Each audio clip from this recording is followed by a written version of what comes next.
I genuinely believe that the skills that you will learn on this course are really useful life skills. Even if you're not going to go on and do quantitative research, that being able to understand the analysis of data, being able to critique other people's analysis of data, critically engage with how statistics and data are used, is becoming increasingly important. We're engaging with data all the time. If you're using Facebook, if you're shopping in Tesco's and using a club card, data about you is being collected, it's being processed, it's being used, and I think it's increasingly important that we understand what's behind that, how that works, how to engage with it, how to critique it.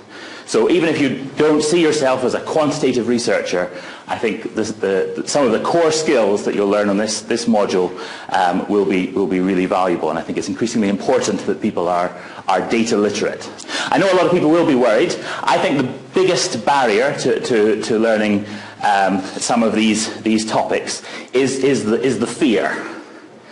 So I want you to try and put that aside. I appreciate that's difficult, but I think that's the biggest barrier. If you come to this with an open mind, okay, we're going to learn some useful skills, there's going to be lots of help here, let's give it a go, then I think, although there will be hard work, that you'll find it much easier. So I would encourage you to put aside the fear, the skepticism, the worries, the sort of negative things that you're thinking about, and give it a go, and we'll see how we get on. So, what are we going to cover? Frequently used statistical techniques, the sort of techniques that are the bread and butter of working with data. Practical skills in working with and analysing data, so a big chunk of the time is going to be actually hands-on with real data, doing some analysis, interpreting the results, and working that out. Interpreting and reporting the output of quantitative research. So once you've actually done some analysis, what does it mean and how do you tell people about it? And critiquing quantitative research, being able to read papers and say something about whether the methods have been well used or not, what might have been done better, whether it's good evidence or bad evidence. The format of the course. We will have lectures. I'm going to try and keep them as short as possible.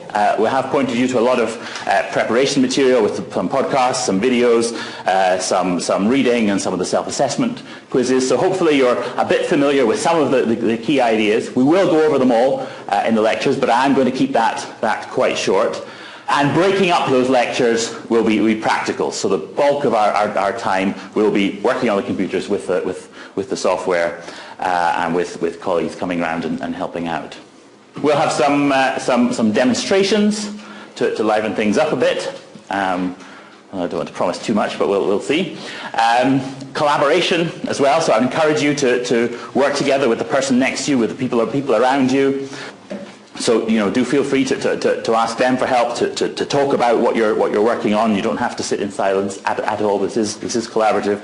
There will be help that you can draw on, but do discuss it together as well. And we'll have some exercises that are in pairs and in groups as well.